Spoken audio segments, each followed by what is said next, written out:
Hey everyone, and welcome to this explainer. Today, we're diving into something that is, honestly, a total paradigm shift. We're unpacking the true definition of wealth. Seriously, by the end of this, your whole perspective on what it actually means to be rich might just get flipped completely upside down. So let's jump right into it. Section 1, the meaning of wealth. Okay, imagine this for a second. Someone sees you struggling, right? And they come up to you and actually offer you their own wealth, just handing you cash. But your response to them is, no thanks, I am richer than you. What would that even mean? Especially if, on paper anyway, you basically had nothing. It's a total paradox. Why on earth would someone with literally empty pockets look a wealthy person in the eye and claim to be richer than the person handing them free money? Section 2, the exile's choice. To make sense of this, we're actually going to travel back in time a bit. The year is 1926, and we're looking at a place called Burdur. Here, we find the personal testimony of a spiritual guide who had been sent into exile. Now, just picture this scenario for a moment. You've been uprooted, totally separated from your home, your livelihood, your entire community. It is the ultimate state of extreme vulnerability. Survival isn't guaranteed. It suddenly becomes this day-to-day pressing concern. And right in the middle of this incredibly vulnerable state, this absolutely fascinating dynamic plays out. On one hand, you have these wealthy companions who were also exiled. Naturally, they were worried. They thought, if this guy doesn't have any money, he's going to fall into severe hardship. So they step up and offer him their zakat, which is their financial charity. But on the other hand, the guide firmly and repeatedly says no.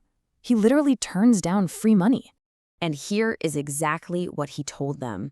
He said, my money is little, but I have Iktisat. I'm used to contentment. I am richer than you. Wow. The sheer confidence in that statement is just staggering. I mean, he fully acknowledges the physical reality, right? His pockets are empty. But then he immediately pivots to his true asset. He claims he's richer than his wealthy friends simply because he possesses something else entirely. Now, the absolutely crucial thing to understand here is that specific word he used, Iktisat. It translates to contentment and frugality. That right there was his secret weapon. And you know, it isn't just about forcing yourself to go without or depriving yourself. It's a deep internal habit of contentment. Because his internal baseline was so incredibly stable, he simply didn't need external injections of cash to feel secure. Section 3. The fate of extravagance. So how did this actually play out in the real world? Well, let's look at the long-term consequences of these habits. At year 0, the exile happens, and the guide refuses the money. Now, follow this trajectory. Just 2 years later, those exact same wealthy companions, they actually fall into severe debt. Why? Because their spending habits entirely outpaced their wealth. Now, compare that to the guide. A full 7 years later, he is still going strong. That tiny little pouch of money completely sustained him purely through the blessing of Iktisat.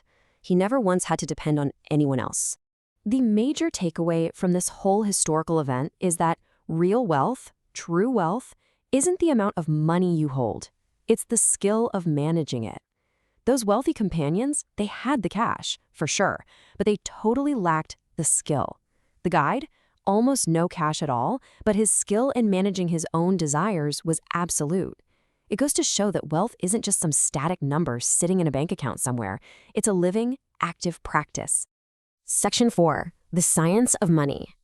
And what's really wild is that we see this exact same dynamic validated by modern behavioral economics. There's this absolutely fascinating 2011 study that was published in the Review of Economics and Statistics, and it looked specifically at the financial consequences of sudden wealth. Think lottery winners. And you know what? Their findings are a direct parallel to our story from Burdur. They found that sudden, massive injections of cash often completely disappear within just a few years if the person's underlying spending habits never change. So, just like those wealthy companions in exile, these lottery winners had the big, static numbers, but because they fell into extravagance and lifestyle creep, their wealth literally just vanished. Section 5. Wealth is a habit. So this brings us back to our core paradigm shift. It all boils down to this. Wealth is a habit. It's not just an income. Income is just what happens to you, right? But your habit is how you actually respond to it. If your habit is extravagance, honestly, no amount of income will ever make you truly rich because your desires are always going to outpace your resources. But if your habit is iktisat, even a tiny pouch of coins can make you self-sustaining.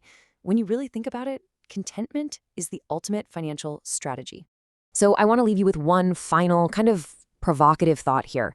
If you were handed a massive sum of money today, do you really think you'd still have it a few years from now? Seriously, be honest with yourself. Are your habits aligned more with the extravagance of those lottery winners, or are they anchored in the contentment of Iktisat? Because as we've seen, true wealth is entirely in your hands, not your wallet.